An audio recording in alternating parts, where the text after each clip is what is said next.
Bonjour. Aujourd'hui, nous allons étudier au sujet du mystérieux chiffre 666 dont la Bible nous parle dans le livre de l'Apocalypse, chapitre 13, verset 18. Nous lisons. C'est ici la sagesse, que celui qui a de l'intelligence calcule le nombre de la bête, car c'est un nombre d'hommes, et son nombre est 666. Alors, qui est cette mystérieuse bête dont le nombre est 666? La Bible nous dit de le calculer. La réponse, la bête, c'est la papauté, c'est le Vatican.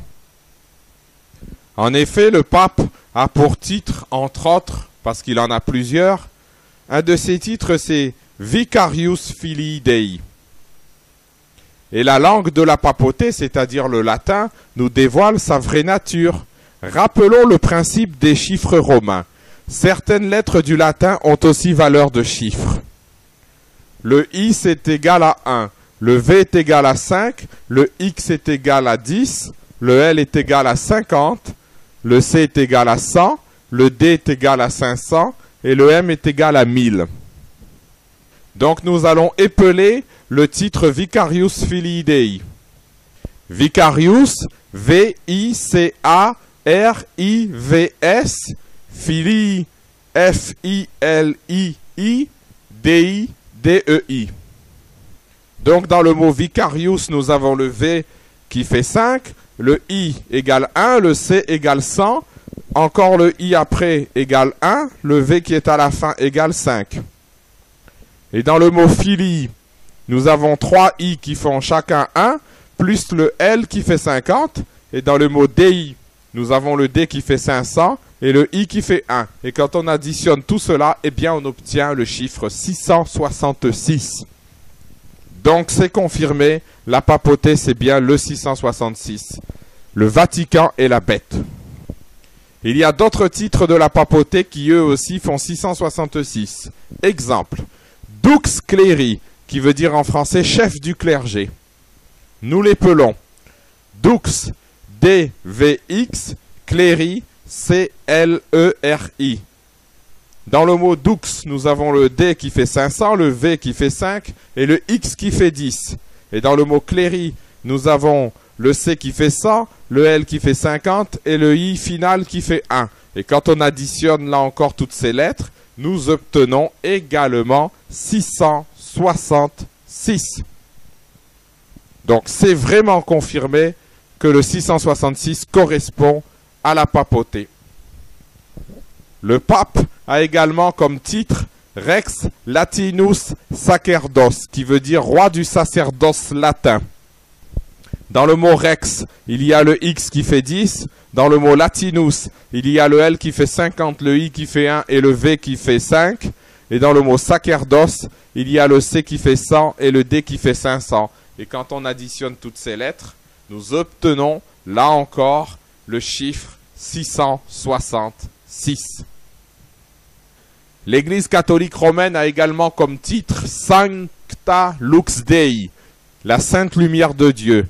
Et là encore, quand nous examinons ce titre et que nous additionnons toutes les lettres, là encore nous obtenons 666. Donc c'est vraiment confirmé, la papauté est démasquée par sa propre langue, le latin, le Vatican et le 666. Alors maintenant nous allons voir qu'en hébreu et en grec, qui sont les langues de la Bible originale, toutes les lettres de l'alphabet ont aussi valeur de chiffres. Et là encore, le pape qui revendique pour lui et son église ses racines romaines et latines, le pontife romain, le roi du sacerdoce latin, là encore, il est démasqué. En hébreu, romain se dit romite, et cela s'écrit avec 6 lettres. Un resh qui correspond à notre R, un vav qui correspond au O, un mem qui correspond à notre M, 2 yod qui correspondrait à 2 i dans notre langue, et un tav à la fin du mot qui correspond à un T. Le resh en hébreu a une valeur de 200, le vav une valeur de 6, le mem une valeur de 40, le yod une valeur de 10, donc comme il y a 2 yods, c'est 10 fois 2, et le tav final a une valeur de 400. Et là encore, quand on additionne toutes ces lettres, on obtient 666.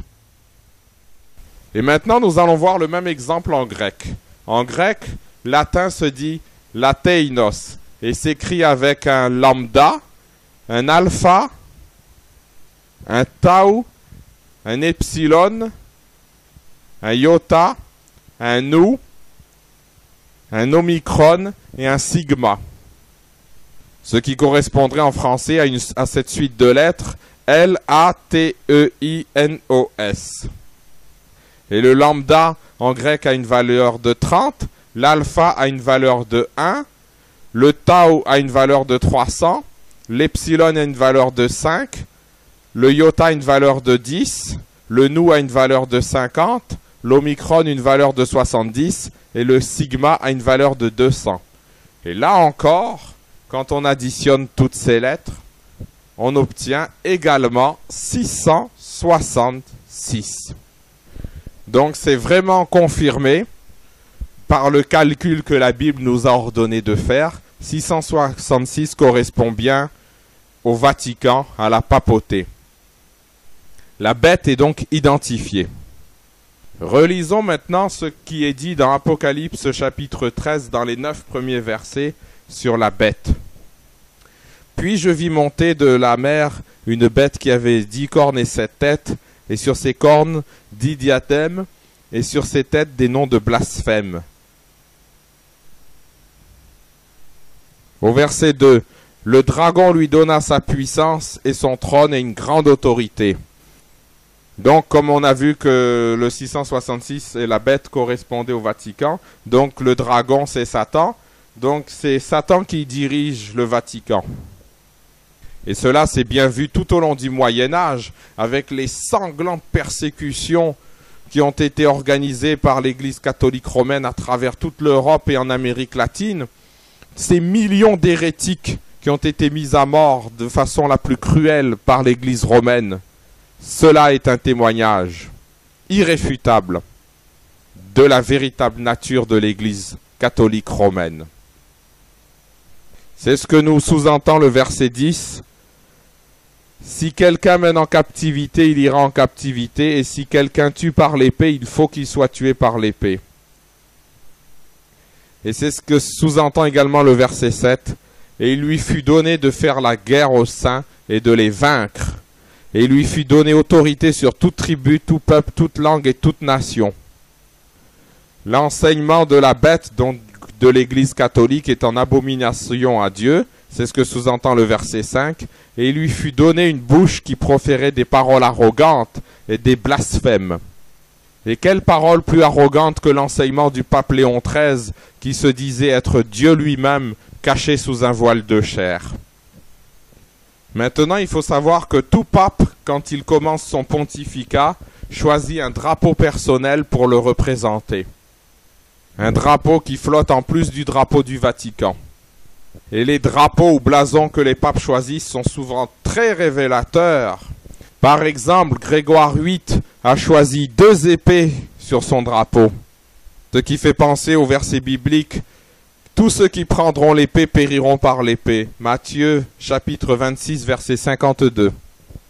Grégoire X a choisi un serpent surmonté d'une couronne en train de dévorer un enfant, ce qui fait penser au verset biblique d'Apocalypse 12 verset 9 et verset 4. Et il fut précipité le grand dragon, le serpent ancien appelé le diable et Satan, celui qui séduit toute la terre. Le dragon se tint devant la femme qui allait enfanter afin de dévorer son enfant. Grégoire XIII, le pape qui s'est réjoui du massacre de la Saint-Barthélemy en 1572, lui, il a tout simplement choisi un dragon pour le représenter. Ce qui nous fait penser à ce verset, Apocalypse 12, verset 17. Et le dragon fut irrité contre la femme, et il s'en alla faire la guerre au reste de sa postérité, à ceux qui gardent les commandements de Dieu et qui ont le témoignage de Jésus. Un verset qui confirme toutes les persécutions que l'Église catholique a faites, tout le sang qui a été versé, comme donc ce pape que nous venons de voir, qui s'est réjoui du massacre de la Saint-Barthélemy. Le pape Benoît XVI, lui, a choisi également des symboles très révélateurs. Il a choisi 2 symboles sur son drapeau. À gauche du drapeau, il y a la tête d'une femme, surmontée d'une couronne avec de grandes boucles d'oreilles. La tête est de couleur rouge. Cela nous fait penser directement au verset suivant, Apocalypse 17, versets 4 et 18. Cette femme était vêtue de pourpre et d'écarlate et parée d'or, de pierres précieuses et de perles. Elle tenait dans sa main une coupe d'or remplie d'abominations et des impuretés de sa prostitution. Et la femme que tu as vue, c'est la grande ville qui a la royauté sur les rois de la terre. Et cette tête de couleur rouge fait penser aussi au grand dragon rouge dont il est question dans Apocalypse, chapitre 12. Maintenant, nous allons voir le symbole de l'ours. À droite du drapeau de Benoît XVI, il y a un ours affamé avec ses pattes levées et ses griffes prêtes à frapper. Et cela nous fait penser directement à 2 versets bibliques.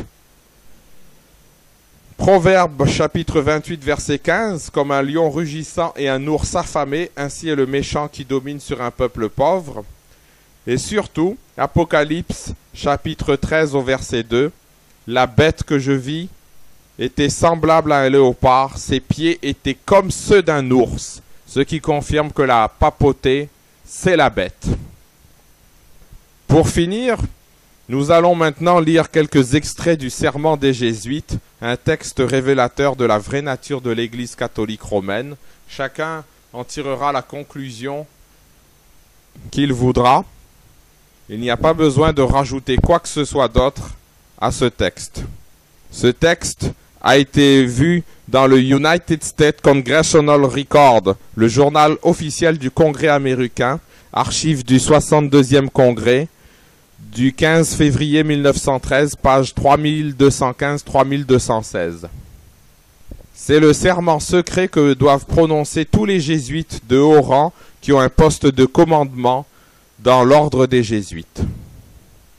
Mon fils, jusqu'à présent, t'a enseigné à maîtriser l'art de la dissimulation, à être un catholique romain parmi les catholiques romains, et même à être un espion parmi tes propres frères, à ne croire aucun homme, à ne faire confiance à aucun homme, parmi les réformés à être un réformé, parmi les huguenots à être un huguenot, parmi les calvinistes à être un calviniste.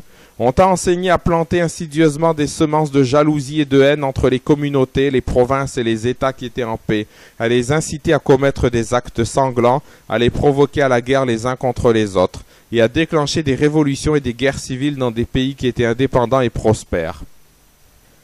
Et un peu plus bas, nous lisons « Par conséquent, je défendrai de toutes mes forces cette doctrine et le droit de sa sainteté de détruire l'autorité de tous les usurpateurs et de tous les hérétiques, notamment les protestants, en particulier ceux qui appartiennent aux églises luthériennes d'Allemagne, de Hollande, du Danemark, de Suède et de Norvège, et qui sont sous l'autorité des prétendues églises d'Angleterre et d'Écosse, ainsi que de leurs branches établies en Irlande, sur le continent américain et partout dans le monde. Je déclare aussi et je promets que je n'aurai jamais aucune opinion ni volonté personnelle, aucune réserve mentale, même jusqu'à la mort, perinde ad cadaver, mais que j'obéirai sans hésiter à tous les commandements que je pourrai recevoir de mes supérieurs dans la milice du pape et de Jésus-Christ. Je déclare encore et je promets que lorsque l'opportunité se présentera, je mènerai une guerre incessante, secrète ou ouverte contre tous les hérétiques, protestants ou maçons, comme on me l'ordonnera pour les extirper de la face de la terre, que je ne tiendrai compte ni de l'âge, ni du sexe, ni de la condition sociale, et que j'accepte de pendre, brûler, détruire, échauder, écorcher, étrangler et enterrer vivants ces infâmes hérétiques, que je fendrai les entrailles et le ventre de leurs femmes, que j'écraserai la tête de leurs enfants contre les murs, afin d'annihiler cette race exécrable. Que si je ne peux pas le faire ouvertement, j'utiliserai en secret la coupe empoisonnée, la cordelette de strangulation, le poignard ou la balle de plomb, quel que soit le rang, la position, la dignité ou l'autorité des personnes, leurs conditions de vie publique ou privée, et comme pourront me le demander à tout moment les agents du pape ou le supérieur de la fraternité du Saint-Père de la Société de Jésus. Alors ça se passe de tout commentaire, ça en dit long, c'est un document historique. Que le Seigneur puisse nous préserver de la bête et de son enseignement qui n'est pas en accord avec la Bible, et que nous puissions vivre vraiment la véritable volonté de Dieu dans toute sa parole, la Bible. Amen.